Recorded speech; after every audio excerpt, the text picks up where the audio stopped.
Okay, will you all please join me for the Pledge of Allegiance? I pledge allegiance to the flag of the United States of America and to the republic for which it stands, one nation, under God, indivisible, with liberty and justice for all.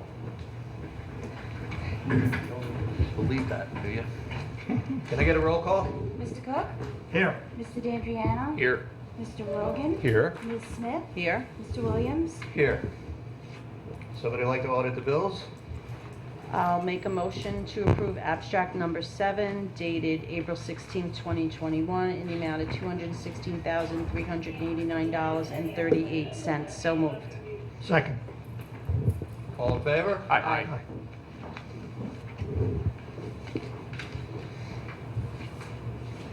Somebody like to take care of the budget transfers? Sure.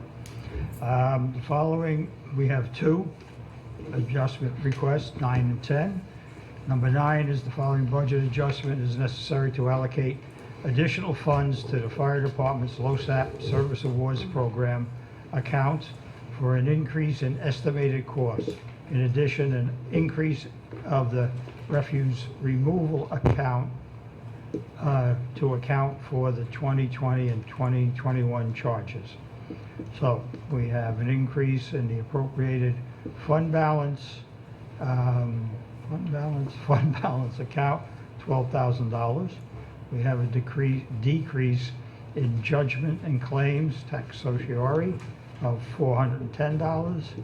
A decrease in workman's compensation insurance, FBL, $5,300. Decrease in workman's compensation insurance, FBL, $147. An increase in LoSAP Service Awards Program, $147. Increase in fire contractual refuse removal, $2,400. And an increase in LoSAP Service Awards Program, $15,310. I'll make a motion, town board approve budget adjustment request number 9. So moved. Second. All in favor? Aye. Excuse me. Number 10, following budget adjustment is necessary to allocate additional funds to the Putnam Lake Refuse District Number 1, garbage and contractual for the increased cost in the carting contract. Appropriated fund balance account, increase of $107,500. Decrease miscellaneous contractual, $365. Increase in refuse and garbage contractual carting expense accounts, $107,865. I make a motion that the town board approve budget adjustment request number 10. So moved. Second. All in favor? Aye. Okay. Oh, me. Charles, you're up. Is. First, we have a request to return an application fee, and I'll just read this 2-sentence memo. This is from our planning department, our building department, excuse me. On April 12th, 2021, our office processed a check in the amount of $225 for permit number 21-0969 to remove an underground fuel tank at 60 Panorama Drive. It was determined after the check had been processed that the fee for commercial property rather than a residential property was assessed, and that the total fee due was only $175. Our office is therefore requesting the difference of $50 be refunded to the contractor, Grazi One Corp. So, without any objection, I'll make a motion that the town board approve this refund in the amount of $50 to Grazi One Corp. So moved. Second. All in favor? Aye. Next, we have town hall well line repair. Work needed to be done on the line coming into town hall. We received 3 proposals here. One is from Adams Plumbing and Heating, $1,895.90. Fountain Plumbing and Heating, $1,985. And Weber, in the price of $3,489.68. Then there's a discount, brings it down to $3,220. So, without objection from my colleagues, I'll make a motion to town board approve Adams Plumbing and Heating for this work in the amount of $1,895.90. So moved. Second? All in favor? Aye. That's it. Is that Charles? Okay, first item I have is Sharon Road Properties. This is something we've been speaking about over the last several months. The board may recall that there are two properties, one on Sharon Road, one on Thompson, that are properties that the town acquired from the county some years ago for the MS4 program. We were approached by a contiguous resident, a resident that abuts the property owner, that the properties in question, and wanted to know if they could do some work on the property, removing trees. Of course, it was town property, and that's a concern for liability. So we contemplated the idea of transferring that property to that owner. We have gotten the Putnam County to remove the reverter clause, which restricted the property to our use for MS4. I believe town supervisor and council have met with the property owner and worked out the specifics of a contract of sale. And so what we have is a contract of sale with an associated rider for the contract to transfer properties in front of me, and I just set it aside. Here. 8 Sharon Road and 17 Thompson Road. Those are tax map numbers 36.23-1-55 and 56. And again, this is residual property. This is not buildable property. It's just adding to the residual property to the lot at 6 Sharon, or I'm sorry, 8 Sharon Road. No, 6 Sharon. And so, is everything okay with the documents we have, Jamie? Yes. Okay. So I'll make a motion that we approve the transfer, the contract of sale for the vacant land and the associated rider to the contract of sale between Michael Diorsi and Sharon Diorsi as the purchaser, premises being 8 Sharon Road and 17 Thompson Road, Patterson, between them and the town of Patterson. So moved. And it's for a $1. The intent is to put the residual value back on the tax rolls. That's the value to the community. So moved. I would just like to add, it will be a restriction on construction for those two parcels. And in addition, there will be a merger of all the lots upon the transfer. Right. Thank so you. that Sorry, I didn't say greatly decreases the value to any other property owners in purchasing those lots. Good point. I'm sorry I missed that. Thank you so much. Do we have a second? Second. All in favor? Aye. Second item is a fun item. Everyone knows that last week was Earth Day, and we had, I think, a really good turnout town-wide. We had a variety of groups that turned out. You may recall that Legislator Nasarino, through the Putnam County Legislature, worked to promote the Keep Putnam Beautiful campaign, keep it going. It was something that was initiated last year, and wanted to get some energy back into it, because last year with COVID, things were obviously a lot quieter. And so a couple of really great efforts were made across Patterson. First, the Putnam Lake Park District showed up in force. Legislator Nasarino and myself met on Saturday morning and did some cleanup and helped out with the community under the leadership of Laura Russo, the chair of the Park District. I saw that they did great work just while we were there Saturday morning in cleaning up the beach in the area. And I know that there was a lot of great work done around the community. So thank you to the Putnam Lake Park District and the community in Putnam Lake for the great efforts. Also in Patterson, just to name a few people, and a lot of credit goes to Russ Goff and his crew for picking up the orange bags that were placed around town. But Rebecca Rabinowitz, they collected over 10 bags of garbage on Ice Pond Road with a lot of other debris, tires and other things. Julie Stephenson for Route 311 area collected, Stacy Dumont on Bullet Hole Road, Deborah O'Connor on North Birch Hill Road, Paul Toscano on Mooney Hill Road, Kathleen Sutherland on Locust Street, and our very own Lois Moss on North Street. And I'm sure this wasn't an individual effort, it was multiple people helping out, but the town supplied some bags. They supplied the boots on the ground, and thank you to Russ and his crew for doing great work and helping make Patterson continue to make Patterson a beautiful community. So thank you, Russ. Thank you to everyone in the community that helped out. I think it was a great effort. And we would hope that this would happen throughout the year, not just on Earth Day or the weekend following Earth Day. So just a little update on that. Thank you. Do we have any bags left? We have a lot of bags left. So if someone was wishing to do it on another non-Earth Day, they could still request some Well, bags and.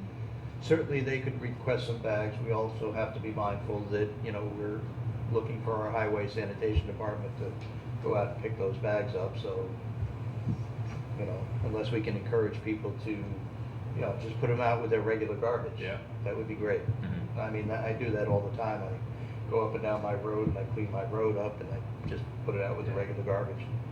Absolutely. And I'm sure sanitation wouldn't mind if there was a couple extra orange bags in someone's front yard for collection day, garbage day. No problem. Great. Good. Thank you. All right. All right, we have a request to install a new street light at the intersection of Crossroad and Brickhouse Road. I have a resolution, the board has a resolution. The process is pursuant to town law 202B. We need to have a public hearing on the application. I also intend to mail notice out to all the property owners in the immediate area to make sure they're aware of it and get some feedback if there is any. But before we do this, we have a decision to make, and that's the intensity of the light we need to put up there. I've got within the resolution 2 different lights specified. One has 6,700 lumens. When you're comparing to an LED, most people don't, so it's comparable to a 150 watt overhead. The other is a 4,500 lumen fixture, which is comparable to a 100 watt overhead. So anybody got any thoughts about which light they would prefer to see out there?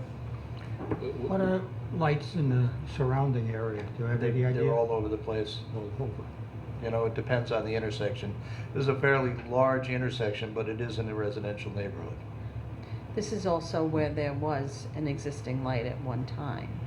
No. We have no record of there being a light there ever. Oh. So the person who has made the request says there was a light there. Okay.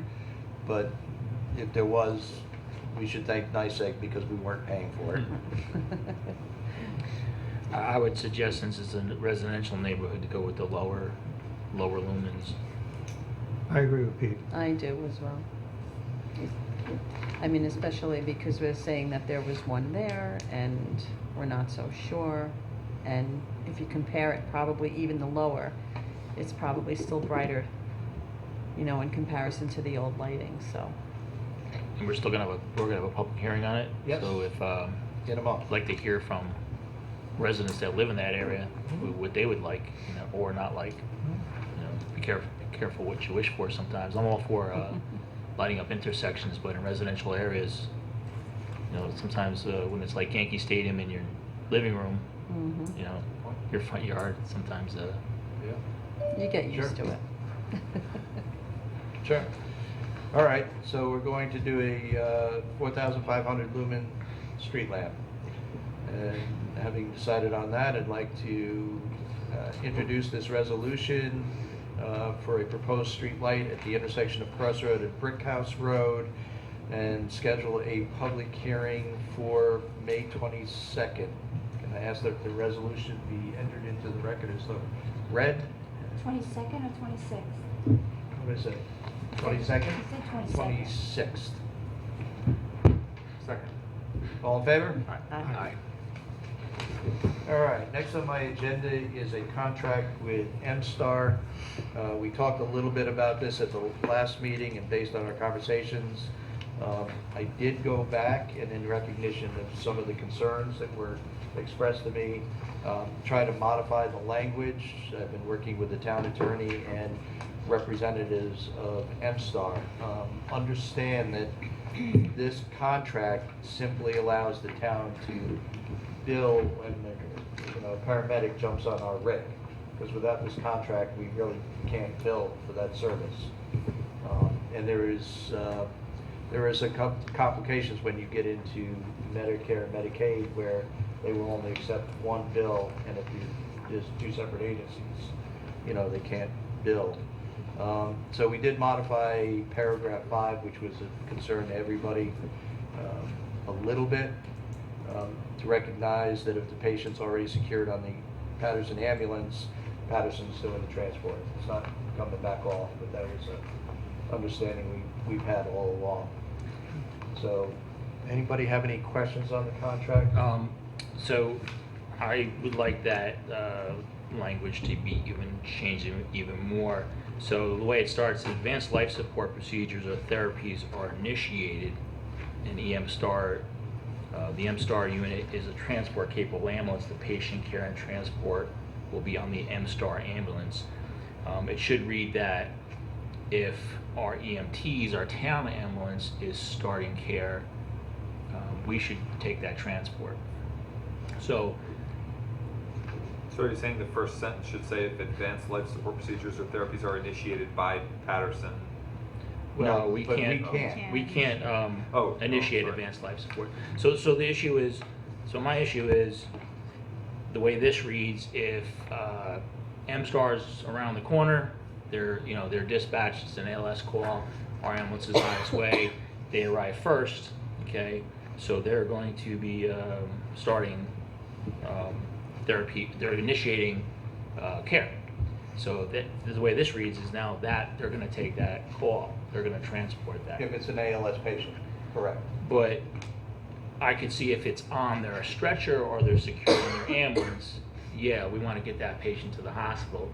But if our ambulance arrives and TransCare's just giving the treatment and the patient's not loaded yet, which is common because it takes, if it's an ALS call, they might do some treatments first, starting an IV, hooking them up to leads, giving them medication.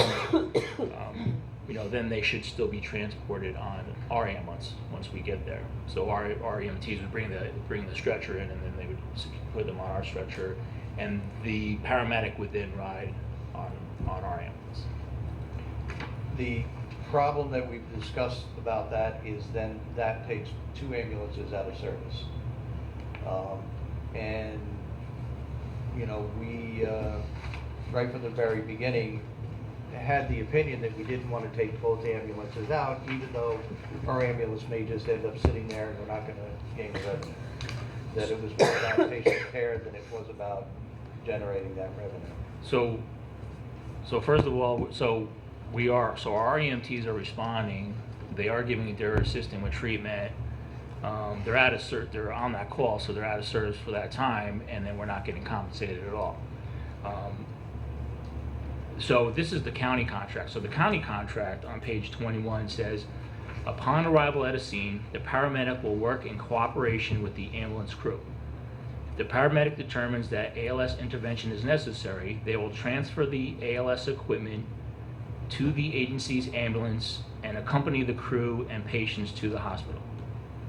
So they're saying that if it's an ALS call, they will transfer their equipment to the agency's Correct, ambulance. I'm aware of the county contract language. So- The county contract language basically says that MSTAR will ride the town ambulance in on every call. And that's what the ALS program was designed for. They decided to put an ambulance, a paramedic in an ambulance. That was kind of like their decision to get more revenue. Yep. So we're giving them more revenue and we're We are. losing revenue. We are. And to say, well, to take an ambulance out of service, we have Patterson Fire Department as our second call, right? So if there's a second call, the Patterson ambulance will take it, or mutual aid. So I don't understand the issue of being worried about taking another ambulance out of service when. Well, to start with, one of the reasons we have the ambulance service is because, you know, and I tell you, having run the ambulance service, we owe a huge debt of gratitude to all the volunteers who did volunteer for both Putnam Lake and Patterson Fire Department, and the amount of commitment and time they put in. But the reality was, at the time, is the ambulance wasn't getting out. Some people were waiting 40 minutes before an ambulance showed up at the door. By keeping our ambulance in service, then hopefully that response time is not going to be 40 minutes, it's going to be 5 or 10 minutes. So why are we paying $20,000 a year to contract for a second ambulance service So when that we're not we- confident that so they're that gonna we- respond? Well, it's not that we're not confident they're going to respond, it's that we are concerned about the response time. That we're trying to have an ambulance service here that minimizes the response time to make sure that we can provide the maximum of patient care. So another issue too is, so in the in the contract, in the county contract, if MSTAR makes over 12% in revenue, then anything over that 12% they have to share with the county. So if we're giving them all this revenue, once it goes over 12%, in essence, we're giving the county half of that revenue. You know, my whole concern is, you know, we pay taxes for the county to contract with MSTAR to give us a paramedic to respond, and then now we're giving them, we're losing revenue. And we're not only giving MSTAR revenue now we're giving the county revenue for a call that should have been ours. You know, so I asked our assistant EMS administrator to give me some rough numbers. So since January 1st, we gave 26 calls over to TransCare, which is about $30,000 we lost. And then MSTAR, I'm sorry. You multiply that by 3 for the, you know, if we continue on that rate, by the end of the year, we would have given them over $88,000, which is, I think, is a lot of money. How many calls did we get? 26 since January 1st. And how do you come up with 88,000? Extending it out through the year. Yeah, so we've given them so far, I guess, it comes out to about 30,000. These are the rough numbers I got from our assistant administrator. So, listen, I understand, it's a decision the board's got to make. I don't, listen, you know, working with the town attorney, we tried to negotiate as hard as we could. We changed a lot of the language. It was outright rejected. We've got to have this agreement so that we can bill out, but. Who rejected it? Rob Stock. So MSTAR. they're benefiting here. They're the ones that are making money. They're a for-profit company. So how would they? They're not taking. I mean, we're giving them money. You know, we're allowing them to bill through us, I right? understand. And also, so I had another question too with the billing. So we have a call. It's ALS, and we bill it as ALS. So we give them what, three something. What do they get? 320. 320. So if we don't recover that, we bill the resident. We don't recover that money, or we get a Medicare, which is a lot lower. We still give them the 320, right? I believe there's an adjustment within Medicare and Medicaid. If we, but if we don't collect, then do we still pay them the 320? Yes. So I think we're losing in a lot of ways here. And I don't know how that, you know, I think with this contract, they're benefiting for it. So I don't understand how they could be so strict and Well, I just don't, again, I don't like the it. difference between you and I, Pete, right now is you're focused on the revenue, and that's a good place to be. I'm more focused on the patient care. That's not true. That's not true, and I can't believe you said that. I do worry about patient care, and I don't see it. I don't think there's any proof that our residents are not getting the proper care from doing this. I don't think we even have I don't think there's any data to prove that. You know, in theory, you know, they're deciding to put an ambulance, to send a paramedic in an ambulance, which so originally the county contracted with MSTAR to provide paramedics, okay, for ALS if it's an ALS call. So they have to low bid to get the get the contract. So they decided, since there's other towns that weren't like us, that weren't diligent to start an EMS, that can't get out. So they said, okay, well, let's put our medics in an ambulance. Sure. So this way, if the town can't get out, the fire department can't get out, we have an ambulance responding. Okay, we don't have that problem here. We get out. We pay. We decided to do this. We pay EMTs. So they still decide to send an ambulance with a paramedic. So Because why that's is what it they our got. why is it our fault, or why are we worried about them not having that ambulance not having another ambulance in service just because they're coming with an ambulance instead of a paramedic just jumping So on again, the I go ambulance? back to what I said earlier, is the concern for me is having that extra ambulance here. So we take, when MSTAR jumps on our ambulance and they're running an ambulance, then we've taken 2 ambulances out of service for an ALS call when we didn't need to.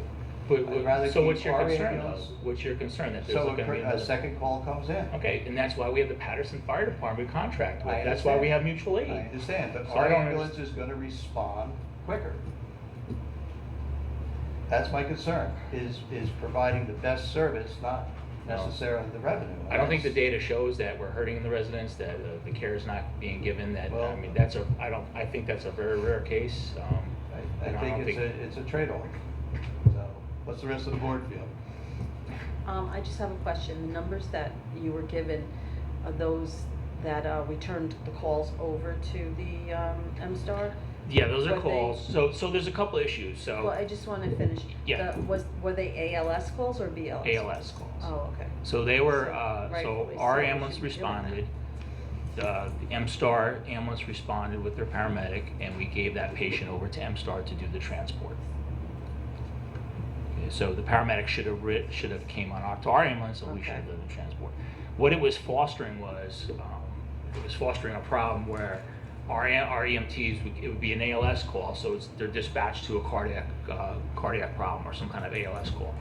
So they get there, they hear that MSTAR medic is responding. They say, okay, well, MSTAR is going to do the transport. Mhm. So they don't start anything. Meanwhile, they could have put the patient on the stretcher, and this is where patient care is compromised. They could have put the patient on the stretcher and even started towards the hospital and did an ALS intercept, where they say, you know, if MSTAR is not there yet, okay, we're on our way to Danbury Hospital, meet us on 22, park the ambulance and jump on. But our EMTs were waiting for MSTAR to show up. But that's an entirely different issue, and I've had that conversation with our EMS, assistant EMS administrator, that there's, you know, our people should be loading that patient as quickly as they can get there. And that's a policy issue. So what happens? So that happens corrects when that issue right what there, happens when yeah. MSTAR shows up? The way this says, is the only way that. So what if MSTAR shows up? And what if If we've got them on the stretcher, we're going. And they're jumping on our bus. I just don't think. I think if we get there and or they started care and we get there, or they get there at the same time, I just don't think that. I don't understand why they can't just ride on an ambulance like they're supposed to, like the county Listen, contract Pete, says. They absolutely can. We can go back at MSTAR and we can say, hey, listen, you know, the county contract says you're gonna jump on our ambulance every time. That's the way it's gonna be, you know, and we're we're taking the patient in. We can do that. The problem is, it takes both ambulances then out of service. And it was discussed a long time ago, and it was decided that we weren't gonna take 2 ambulances out of service to do 1 call, when 1 ambulance would suffice. I mean, that's what it comes down to. So, what do you want me to do? If the 2 ambulances get there at the same time, MSTAR takes it, right? Yes. If it's ALS. Yeah, I'm talking ALS. Yeah, okay. The only this says the only time that we would transport is if we have the patient secured in the ambulance, aboard the ambulance. Right. Patient was already secured on the secured on the ambulance. Okay. So I think we even need to be more specific. So what if our patient's on a stretcher? We're not going to take them off our stretcher and put them onto. I mean, that's not We good. have in the past. That's not good patient care to transfer a Oh, patient I- from one stretcher to the other. Okay.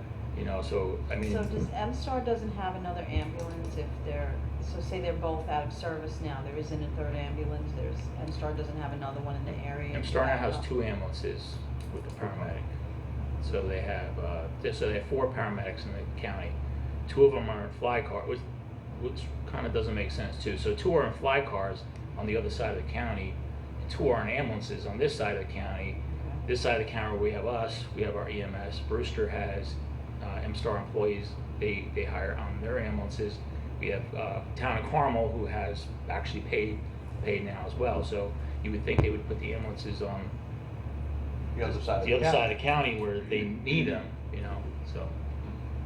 But I think part of that was when the contract was originally written and this all evolved, Brewster, I don't think was paying anybody to be on their ambulance. They were having trouble getting out, like we were.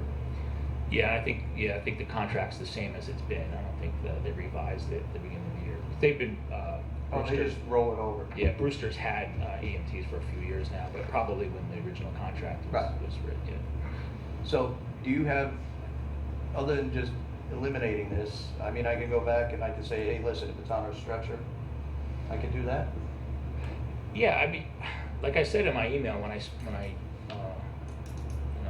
put my opinion down, I don't even know why this section is even like in the contract. It's like, I thought the contract was really for billing purposes, and now we're getting into like, minute procedures and stuff. We so. wanted to clarify when people are gonna be riding our ambulance and when they're gonna be riding theirs specifically.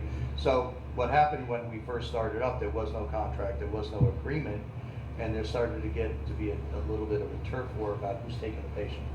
And we wanted to make sure that was clear Mhm. in the agreement, so everybody knew. That sounds like what we had a while back.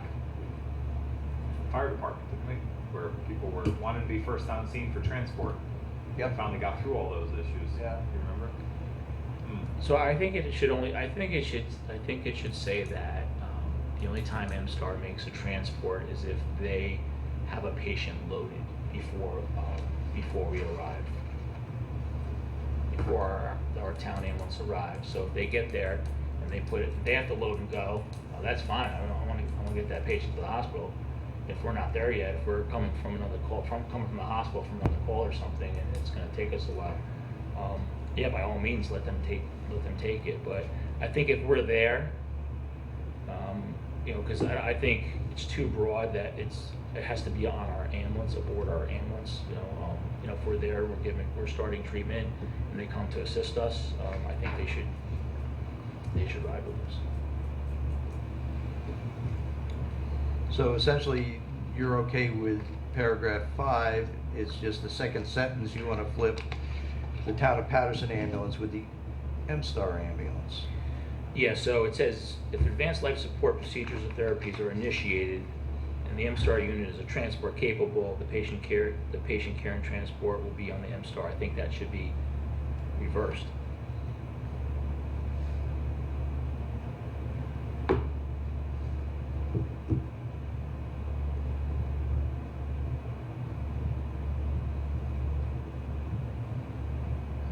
And I don't think that's a bad thing that we're raising. Well, first of all, we should be racing to an ALS call, and I don't think it's a bad thing. 2 people. We're going to get there as fast as we can anyway, and I hope that they are too to come, help. So I don't think that's, it's not like I ever see that movie Mother Jugs and Speed, the commercial ambulances. They're Yeah. like, That was a great movie.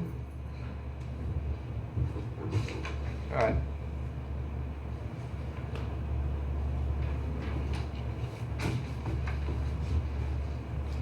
All right, what's everybody wanna do? You got any? I value all your input. I mean, you guys are the ones that live and breathe in this stuff. We're all Yeah. on the outside of this. So, I think it's great if I agree, patient care, of course, number one, but I think you're talking about just recouping, some extra revenue for the town. So as long as patient care doesn't suffer. I As long think as we're that- not swapping people off of stretchers or anything like that, I think the biggest problem that we had with this whole thing, and it wouldn't even have been a problem if somewhere along the lines, our EMTs didn't come up with the idea that they could sit and wait, Yeah. you know? Well, I think it was because they thought that if it's an ALS call, an M-STARS call, they have an ambulance, that they have to take it, so Yeah. why, you know, I understand that, but that should That's have been been corrected clarified, now. so Yeah, right right. from the very beginning. and that's a training issue, that's a Yep. Yeah. The policy sooner they issue. get moving, the sooner they're back in service for the next call also. Right. You know, if they're sitting there waiting, they're also out of service at that time. That's true, but more importantly, the sooner they get moving, the sooner that patient is gonna get to the hospital. Yeah. Right. And that's the critical issue. And this is what I just mentioned too. I mean, I've talked it over with our assistant EMS. This actually came up in the EMS committee meeting a year ago so we met before the pandemic, and this came up, and we had asked our EMS administrator to give some numbers about how many of these calls, how much are we losing, how many are we giving over to TransCare, how many times does a second call come in? You know, so how many times would that have happened? And then the pandemic hit, so we didn't get that. We never got that information. And then when we made Bobby the assistant administrator, he started looking into it more. We've had long discussions about it, kicking So it back have I. and forth and stuff. So this what I said is of the opinion of the assistant administrator, EMS administrator too. So that's what. Just like to go back a second. You're saying, or this is saying, Charlie, you gotta go a little closer. there's a call. Our ambulance shows up. It's an ALS call. Let's refer to it that way. And M-STAR is not there yet. I guess it depends on how far away M-STAR is, or if they're booked on another call. But if our people get there, they can put the patient in the ambulance and go to the hospital, right? If M-STAR shows up, at the very least, the M-STAR person would get in our ambulance and go. Like say if the patient's already in the ambulance or on the stretcher, I mean, you know, going in. So, doesn't that make sense, right? So, isn't that what this says? Well, this is saying that if M-STAR shows up and they start treatment, so, I mean, that's very subjective too. So, walking up and saying, so what's the problem here? You know, that they already started an assessment. So if I say, I'm having chest pain, so they already started treatment. You know, so now they're going to take that patient, even if we're pulling up. If we didn't even get their stretcher out, we're pulling up, and our EMTs are walking up with our stretcher. The way this is spelled out, that patient would be transported on the M-STAR ambulance.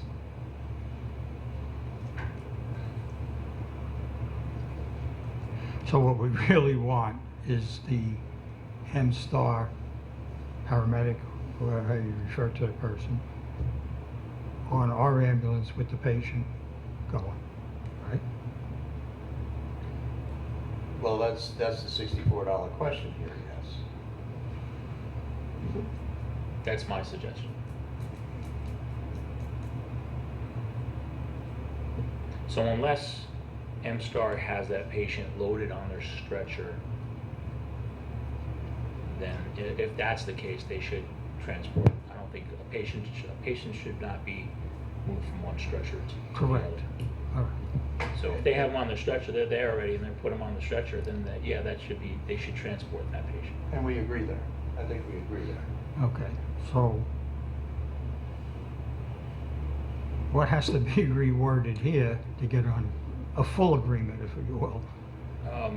It has to, so, like I said, the way it says is if they're giving procedures and therapy, if they initiate procedures and therapies, that's the way this says. If they initiate that, then they're transporting. So the patient isn't even on the stretcher yet. They just show it up. Like I said, it's very subjective here. Like if they just say, you know, what's the problem? And I said, I'm having chest pains. They already started. They already initiated procedures. So So we get there at the same time. right? We both walk into the house at the same time. Somebody's having a heart attack, requires ALS care, right? Right. And it hasn't been loaded on any stretcher. What Pete wants is for automatically that patient to be loaded on our stretcher regardless. And what I'm saying is, it's an ALS patient, it needs ALS care, they're capable of transporting it, load it onto the M-Star ambulance and keep our ambulance in service in case, God forbid, somebody down the road has another heart attack or a stroke or there's a car Accident, okay. Yeah. And does that happen frequently? No. But for me, patient care, if it happens once, that's all that matters to me. Because now we saved 2 people. But if those numbers are right, if we're losing like 88,000 or even 50,000, Yeah, we could probably put another ambulance in service, a second ambulance in service, maybe peak hours. I'd want to look at Yeah. those numbers Yeah. and delve into them a little bit more. Or if you even, let's say it's even 30,000. But if we're losing 88,000, it might pay to have a ALS right here Right. in a fly car, Yeah. if that's the case. Well, also too, so if you're thinking about, you're worried about, if the way you're worried about is our ambulance going back in service for another call, but that's a BLS ambulance going back in service. Correct.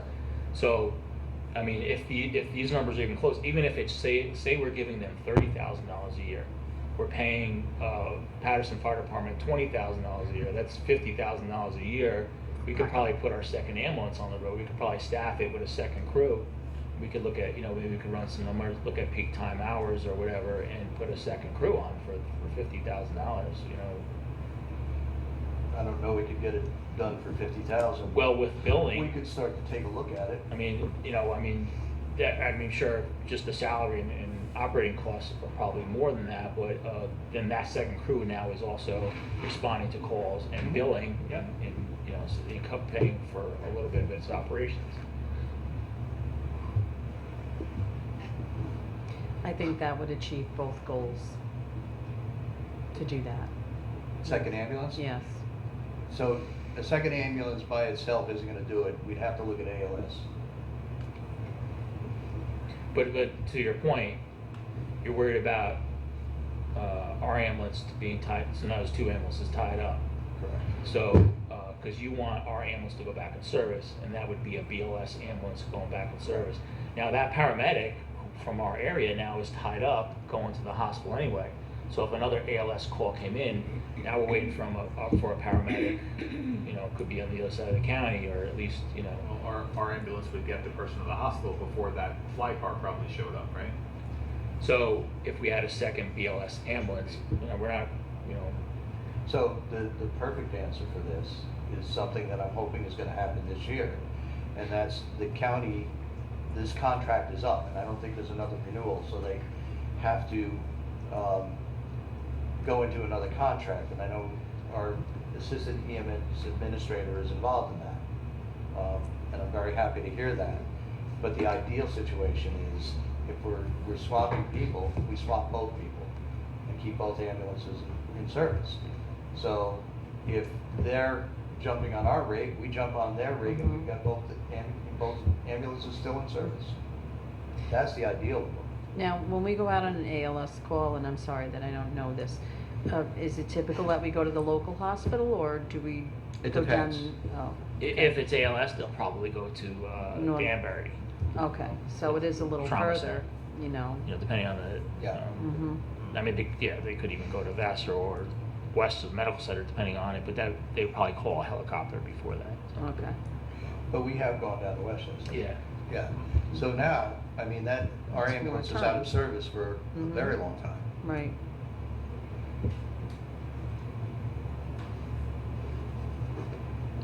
Again, which is why I want to keep our ambulance in service. Mm-hmm. So, since you're all looking at me. Well, you were last talking. I was kidding.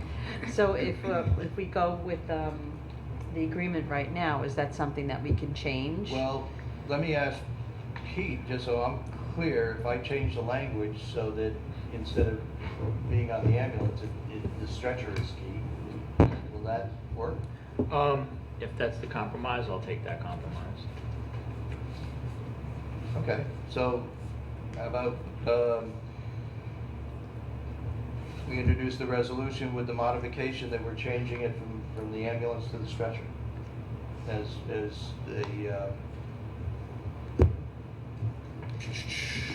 Did you say you What do I were wanna also say? going to So say if- that they come to our, like we do that swap, so that we If keep the- the ambulance both in service? If the or patient other is one in secured service? on the M-Star ambulance, I'm sorry, if the Stretcher. patient is secured on the M-Star stretcher, then they would get the transport. Mm-hmm.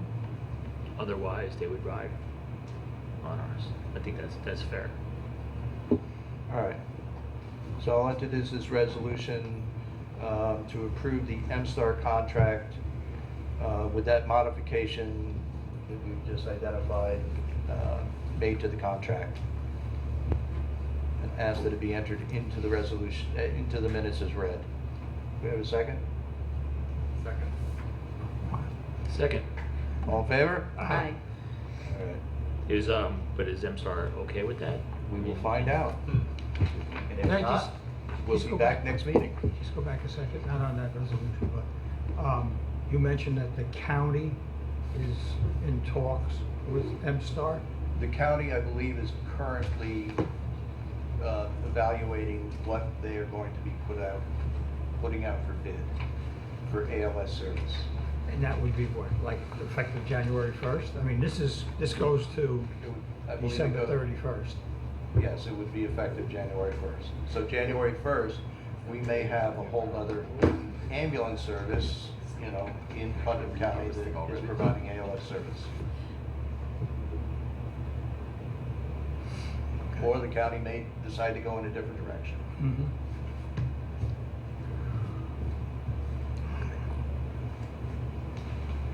Okay. Okay. All right, next on my agenda is Memorial Day. Memorial Day is fast approaching. In the past, we've always had a very nice ceremony at 1 o'clock in the afternoon down at the monument at the end of Maple Avenue. The Patterson Fire Department has also participated at times. Putnam Lake VFW has come over. Sometimes the American Legion has come over, the Boy Scouts have been involved. COVID has presented us with a whole new world on doing this, and I just wanted to, you know, have that discussion with the board about what you would like to see for Memorial Day, and, you know, what you don't want to see. I Last would year, we like didn't to- do anything, right? Nope, we didn't do anything. This year, I would like to see us go back to the parade if we could. I don't know, I'm a little bit leery about involving the Boy Scouts and young children at this point in time, but that's just me. I don't disagree with that. They're the least vulnerable group, though, They're the least vulnerable. and they're opening up schools. Yep. Schools are open 5 days a week now. Want to bring the Boy Scouts back? If I can get the Boy Scouts back? If you can to get them do the back, I flag? think that's. Yeah. I think we could, though. I think there's an active troop right now in There the is, area. yeah. There's actually an active Cub Scout group. I would like to see everything come back, but I think we maybe should try to stagger. I think we need like a parade coordinator that would make sure that everyone's just not sitting on top of each other. I think once the parade's moving, people spread out a little bit, but I think it's staging. at the staging. So at the beginning of the parade, you know, everyone probably shouldn't be on top of each other. Maybe we could close off Maple Avenue and, you know, stretch people down a little bit, or Yep. wrap them around Sapling up to. Well, usually we don't go anywhere near Sapling, and that becomes a detour. Yeah. Last year, the VFW in Putnam Lake, they just did a wreath. They said that they were going to do a private ceremony. Now we're discussing in town or the hamlet, right? Correct. We're not talking about Putnam Lake. We're talking. No, about they're the doing, Putnam Lake VFW runs the ceremony over there every year. And I haven't talked to the commander yet about what their plans are. But traditionally, they have their ceremony at 10 o'clock in the morning. We usually all go over there, enjoy a But last year, they just did, ceremony. there was no parade or. There was nothing. Yeah. Have They you just had did talks? the wreaths. Have you had talks with the American Legion at all? Not yet. Listen, I've been talking to the American Legion about a lot of things, but not Yeah. this yet. I wanted to talk to the board before I did anything. I would love to see, I'll be honest, I would too, but I think maybe for this year, we should just have a wreath placement ceremony. ceremony. There's still so many ifs, you read in the paper one day, wear your mask, next day is don't wear your mask. Did you get vaccinated? Did you, no? Well, I think in this kind of a setting, the current guidance would be, this is a situation where they'd say people should be wearing masks. Because it's, marching, people standing off on the side, it's a lot of, it's not a fixed location, it's a moving thing, it's just hard to, Yep. so the general recommendation, of course, would be for people to wear the mask, whether they're vaccinated or not, Yeah, but the but that's start, today, that's the not a s- month from now. Sean, the start of the ceremony, you got people Yeah. clustered, so. Yeah. Well, I think that's because it's very short. It starts in one spot and really that's it. It doesn't go very far. I don't know if you want to revisit the whole parade thing and maybe extend it to where people came out of their homes and could see the parade go by. Well, I don't that's know. kind of what we did, and listen, in past years, everybody has clustered around because COVID was not an issue. Yeah. Everybody is, been trained at this point to, Mhm. try to maintain 6 feet wherever possible, and wear masks where it's appropriate. So I think everybody would act responsibly, as best we could. You saying you want to walk farther? No, right.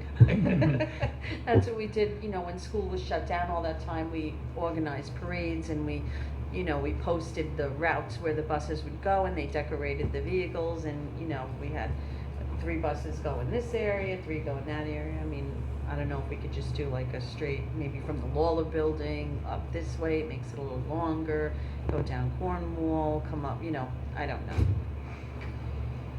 Drive. You could do North Street.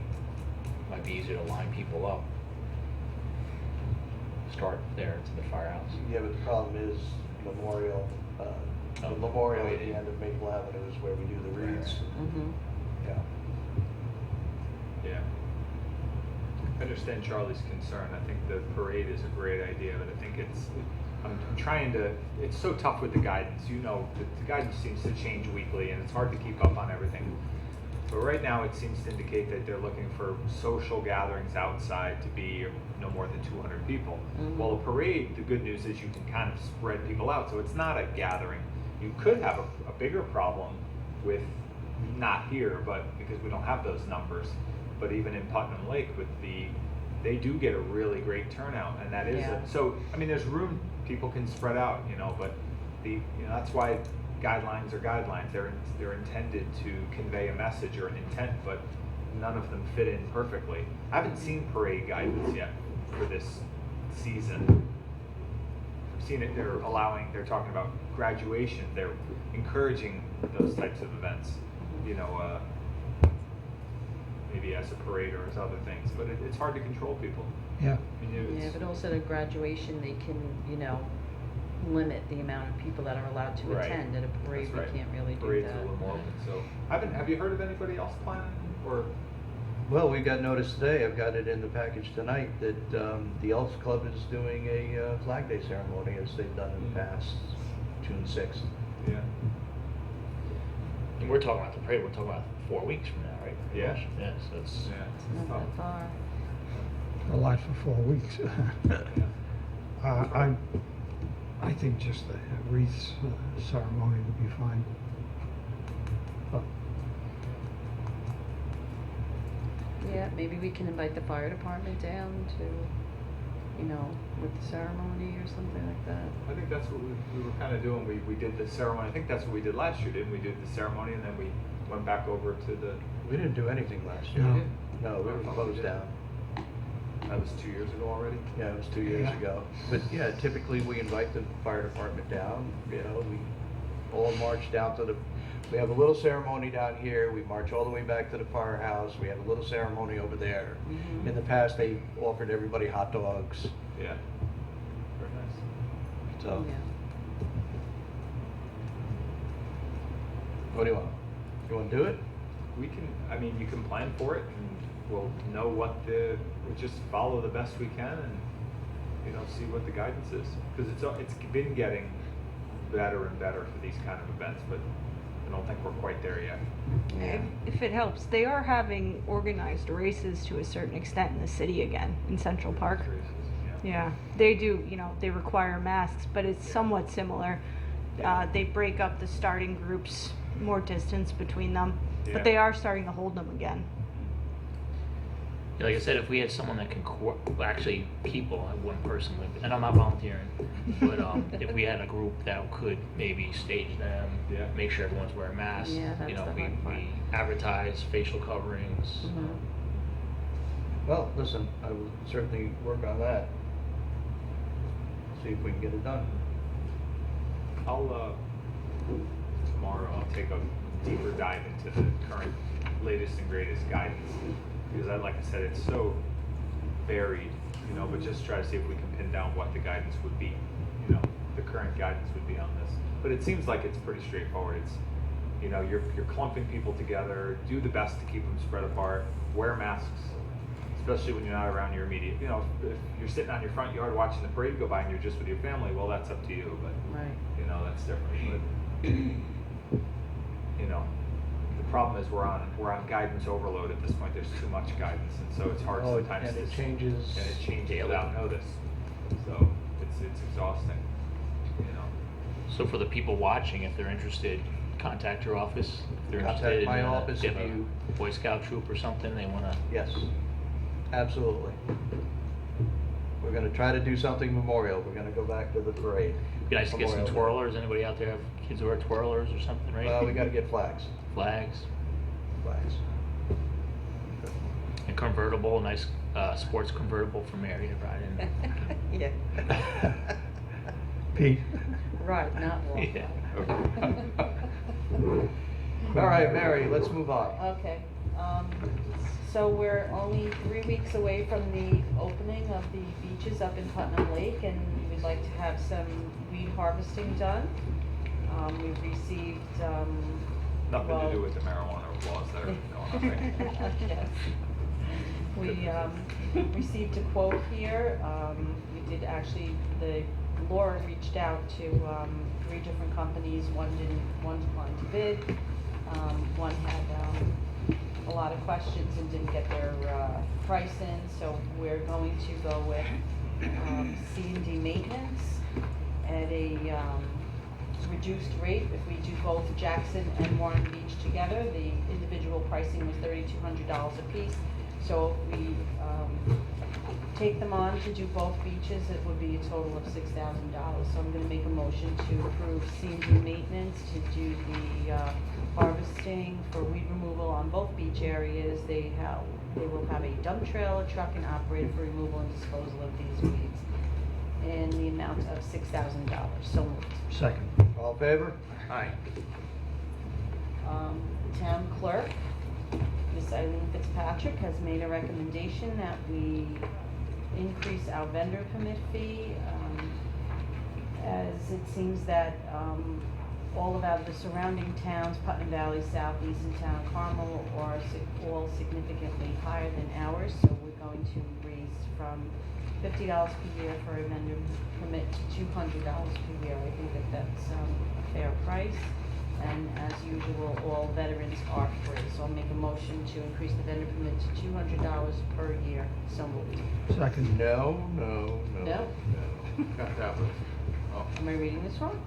Yes, you are, because the vendor permit fees are all in the schedule of fees. And so we need to amend the schedule of fees to do it. Okay, so. So you need to just move on. All right, well, it was listed down here as twice, and that was, and I'm sorry, I didn't get it opportunity, because we were busy before the meeting, to ask the question. And it's listed as B and C, so yes, I was going to move on to the resolution to amend the schedule of fees. Can I ask And a I quick was question understanding first that- about vendor? I was waiting for a second I wanted to ask a question about vendor before we moved on. Mhm. Is that okay? Vendor permit fees, would that be like if somebody wanted a food truck? Yes. Okay, and so the veterans you said are exempt, and that's a yearly fee, that's not a, because some towns I think even do it quarterly, Some do, right? yeah. Okay, all right, It's so if just somebody, that sometimes. what are the kind of vendors, is that the Yeah, main one? solicitors who Oh. like to vote So for. it's like a peddler's permit, is what we, Peddlers, okay, yes. thank you, I just wanted that clarification. So, Mary, let me just jump in here and clarify. So I Mhm. kind of put things back to back on your agenda, figuring we can wrap it up at the end. Mhm. We've got a request in from the building department, we've got a request in for the vendor fees, but both of them require modifications to our overall fee schedule, which Okay. there is a resolution to do. And then I also made a couple of changes that we can talk about if you'd like. So I figured what you could do is, as you started to do, is bring them up one at a time, get the general consensus of the board, and then, Yeah. at the end, if everybody's in agreement, we just do the resolution and modify the fee schedule. Okay, all right, so So then I apologize for not talking to you ahead of time about that. No, I was sick, so I'm a little behind. That's okay, but I'm better. Okay, and yeah, I did have this here, but that's fine. So, so obviously there are several fees that we're looking to change, not just a vendor permit fee, but also we have the fee for redeeming impounded vehicles. Are these the only changes that are in the resolution for the revised fees, is the ones that are outlined here in these memos? No? 3 memos. Okay, the third one. The vendor fees, the building Mhm. permit fees, and the memo that I did on the abandoned vehicles and the fill permits. And the fill permits actually we're not changing the fees, we're just changing the volume of fill that is the trigger. So is this the current fees, Okay. or is this the proposed The changes? proposed fees. For but not for everything though, right? There's still, everything's changed? No, not everything has changed, just what's in the memo. Okay. Okay, so rather than go through the pricing, we'll just go through the permits, the searches. So we have the vendor permit fee that we're looking to increase. We have, Changes in the memo. Oh, we okay. have demolition permits In there? Just go through and Oh. that we're going to, an application fee, permit fee, certificate of compliance fee.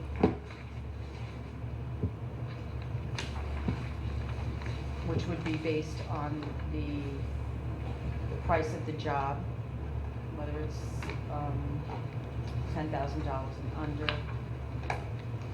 Okay, then we have municipal searches. Looks like. Okay, with those numbers as well. Okay, and then we have rental registration.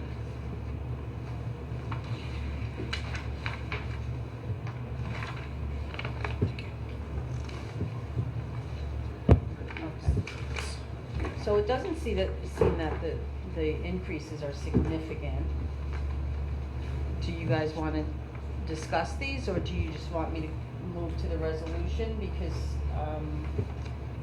I think they look fair. I think it's I just kind of think bringing so. them up to, you know. I mean, even the vendor permit fee wasn't outlandish in respect to. And the fees, the cost, the changes are recommended by both the building department and the clerk's office. So if anyone doesn't have any objections, I'm going to make a motion to amend the schedule of fees. The town board of the town of Patterson wishes to amend by resolution those fees and costs which shall be tendered to the town for the processing and administration of permits, appeals, applications, petitions, and reviews as established by the town code of the town of Patterson and set forth in the schedule of fees as attached hereto, to amend and provide for building department fees, for municipal searches, rental registration fees, and demolition permits. So I'll make a motion to enter the resolution to amend the schedule of fees dated April 28, 2021, and enter this into the record as read along with the schedule of fees attached. So moved. Second. All in favor? Aye. Peter, you're up. Okay. First, I have recreation requests. Okay, so we have a bunch of requests here, which is good. I don't mind doing all these because it shows that the rec center is really working hard and getting up and going again and getting a lot of programs together for the summer and for now. So I think really excited about a lot of these programs they're doing. So first I have here, gotta go through all that stuff you had last time. Okay, membership, rec membership. So we have a memo here from Matt Chavarro. So as we move forward in restarting many of our beloved programs and activities at the rec center, I would like to use the following membership options and prices. So he's requesting for membership, for a family membership, $90 for a Patterson resident single student, which would be high school or college student, for $50. Non-resident memberships, $160 for the family membership, and then single student would be $80. And then guest fee, so at an open gym, someone brings a guest, it would be an extra $10. And seniors would be no charge. Do we have an age on the seniors? I never. A gauge on the scene? Age. Oh, an age? Yeah. No, actually I don't, but I'm assuming it's 65. So some of the benefits to become a member, so we always encourage people to become members. If you're a member, there's no charge for open gym, so you can come to open gym. I think you might have to register online for open gym so they can control how many people come. But it's no charge. If you're a member, you get discounts on rental. You get rental discounts if you're renting out the halls, and they're good for one year. So is this something we have to approve, or is it just a? Yes, we have to approve the prices. Yes. Make a motion to approve the pricing set forth by Matt Chavarro. So moved. Second. All in favor? Aye. Next, we have a request from Matt Chavarro for first aid and CPR training. So I would like to, actually, if anybody Want me to would, do this one? yeah, if someone Yeah. could make a motion for this. since, Sure. This request is for first aid CPR training. The annual Angel Care Safety will be providing a American Safety and Health Wilderness First Aid Training and CPR for professional rescuers. The cost for the Wilderness First Aid is $100 per person. The training is included in the budget line for RTE. No more than 5 employees will take this, and this is typically required as part of the camp program as well. CPR BLS class is provided at no cost to the town. Matt is anticipating approximately 10 employees, so we'll make a motion that we approve those trainings to Angel Care Safety. So moved. Second. All in favor? Aye. And I am recusing myself. Next, we have pricing for pre-K summer camp. So pre-K summer camps, the weeks of August 2nd, 9th, and 16th, meets Monday through Friday, 9 a.m. to 12. So the pricing would be $150 per child per week, or $125 per sibling per week. So it's a little discount if you have a sibling or two. So I can make a motion to approve the pricing for the pre-camp. So moved. Second. All in favor? Aye. Next, we have a request for the 2021-2022 pre-K program. So the price per student per month, $350. An extra sibling would be $325. And the memo goes on to say, parents have always paid monthly for this program. This year, I'd like to offer a discount to those parents that would like to pay the entire tuition up front when registering. Pre-K is a 10-month program, so to pay for one student full would be $3,200, which is a $300 savings, and if they paid in full for the sibling would be $3,000, which would be an extra $250 in savings. I think that's great. We'd get the money up front. We'd be secure that we have that child or children in that program for for the year. So I'd like to make a motion to approve the pricing for the 2021-2022 pre-K program. So moved. Second. All in favor? Aye. Next, we have a request for shirts. Okay, so we have a couple prices here. The lowest price for the shirts is $182. So I'd like to make a motion to approve $182 to Selective Sportswear for rec center shirts. So moved. Second. All in favor? Aye. Next, we have a new program.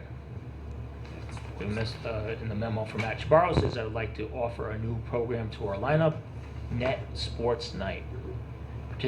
Participants will be able to choose from volleyball, badminton, and pickleball. So I think originally they were planning on doing a pickleball, but I don't know if there was a whole lot of interest in it, so they decided to go with a whole net night, so you have choices between volleyball, badminton, and pickleball. This drop-in program will start this spring and will be for participants ages 15 and up. The sessions will be weekly, lasting 3 hours per session. The drop-in fee is $10 per person, and if you're a rec member, $5 per person. So then there again, you get another discount. So they can make a motion to approve the Net Sports Night.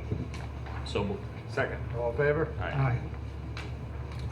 Next, we have a memo about the Cornwall Hill Ball Field. So this is, again, a memo from Matt Chabarro. Earlier this month, the Highway Department helped us out in a huge way by giving the Cornwall Ball Field a much-needed restructuring. What took them 2 days would have taken my crew more than 2 weeks. I wanted to personally thank Russ, Dennis, Jean, Tim, and Margot for the wonderful job they did. Thanks to them, we are a huge step closer to getting the field in shape, in the shape we want it to be. So thank you for all those thank you Russ and your crew and Dennis and everyone for helping out the rec center and getting those fields up to shape there. Okay, that's all I have for the recreation request. Next, I have our permanent appointments for some of our EMTs. So we have Miss Fowler and Mr. Mazzella, sorry, who have completed their civil service requirements and have been added to the Putnam County certification of eligible candidates. So I'd like to make a motion to approve them, to permanently approve them to be employees and to enter the resolution as read, enter into the record. So moved. Second. All in favor? Aye. Okay, so next item is the BAR appointment. So I wasn't part of the interview. So Yeah, we interviewed this individual as part of interviews we did for the planning board. Yeah, Pete wasn't. Pete. wasn't part of that I think discussion, so. Yeah, Pete was not able to make that because we did it prior to last meeting, correct? 2 weeks ago. That was. Yeah, that's when you were- true. Yeah. Okay. So. So if anybody would like to make a motion on the resolution to, or who Yep, make a we suggestion? interviewed Peter Mutner for a position and asked him about his interest for other volunteer positions within the town of Patterson.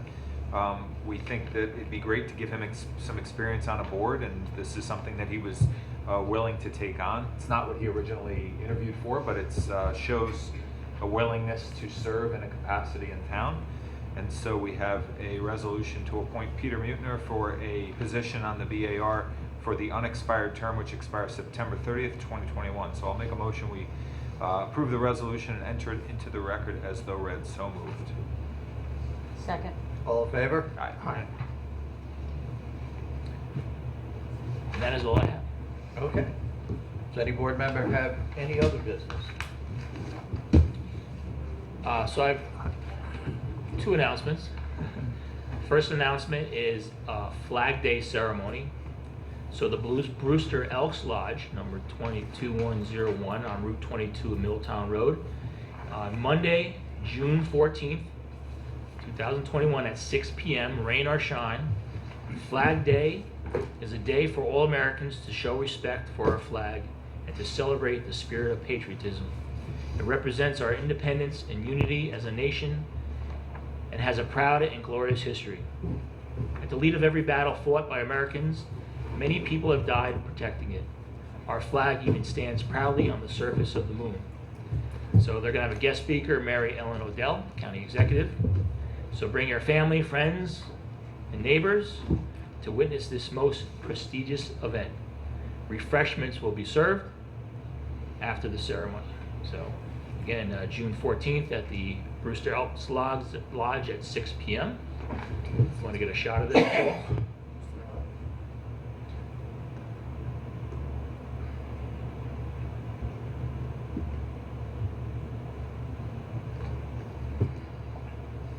Get it? Okay. I just wanted to mention, since I wasn't at the last meeting, I wanted to bring up that April is Teen Driver Awareness Month. I know before I was on the board, I actually came to the board from the Traffic Safety Board, and that board passed a resolution, making April Teen Driver Safety Month, and so it's around the county. I just like to just bring it up. We had, I don't think they involve teens, but it's the time of year where it's getting nice out and people are, cranking the music up, rolling the windows down, and driving fast. And speed is usually the culprit of these crashes. We had two serious crashes in the last over the weekend, I guess it was. One in the town of Patterson and one on Route 22 down in Southeast. So just want to remind everybody to just slow down. You okay? Not sure. Should we call M-Star? Yeah, I'm fine. We should get vaccinated. Just want to remind everybody just to slow down and be You had to careful. go there, right? Thanks. Just remind everybody to slow down, be careful, obey the rules of the road.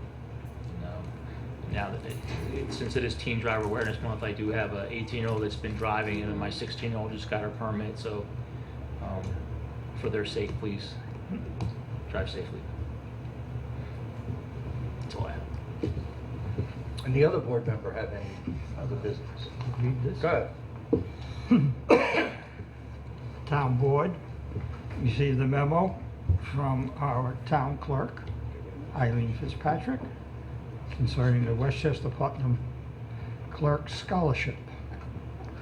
Good news. I was one of 4 town clerks awarded the Westchester Putnam Town and City Clerks Association Scholarship to cover the registration cost of the 2021 virtual New York State Town Clerks Association Conference. This conference is April 26th through the 28th, which Donna Ramos and I will be virtually attending. Scholarship fee is $125. I have received the check and have submitted it to accounting.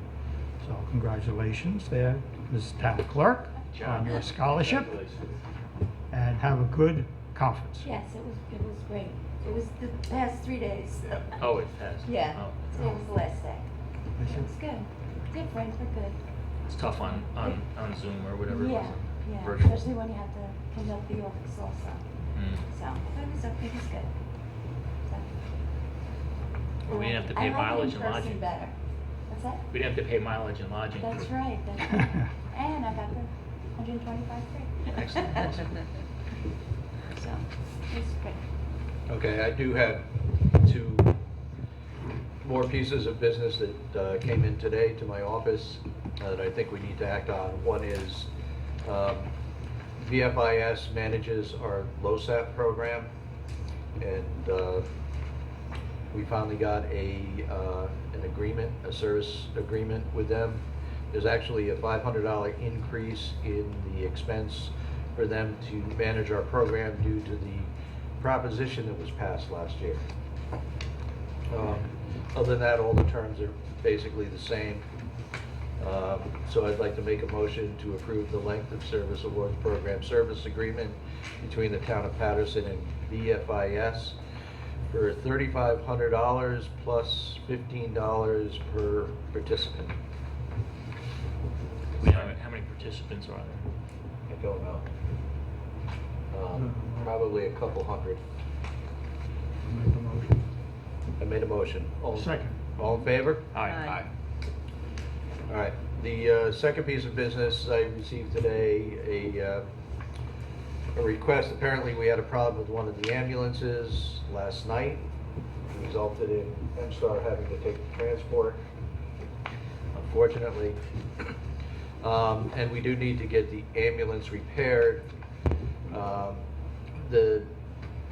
I believe the best way to do this, which is a recommendation from our assistant EMS administrator, Robert Kearns, is to go into a service agreement with Stryker. The cost for the 2 stretchers plus the power load system would be $2,229 annually. And if they're covered under the service agreement, they'll do the repair. So I'd like to make a motion that we approve entering into a contract with Stryker Service for the amount of $2,229. Second. All in favor? Aye. The cost of those Stryker, those are I remember we were buying them, they're quite expensive. Yeah, Right. I think, so they're very expensive because they pretty much, they're all automatic. Press Yeah. a button, you go up, you just put it up to the ambulance and it goes right in. So I think it is expensive to purchase them, but I think we're gonna save a lot of money in injuries down the road, back In injuries. back injuries. Yeah. Right. That's why we did it. Yeah. And the one ambulance that we did get is a little high. We didn't anticipate it was gonna be quite so high, which is why we ended up going with the power load. And that is it. Anyone else? Hearing none, we'll open it up to public recognition. Does anybody here have anything to say? If not, I would turn it over to our cameraman and ask that anybody who is joining us tonight on Zoom, if you have any questions or comments for the board, if you would unmute, and we'll try to answer your questions or help you out as we can.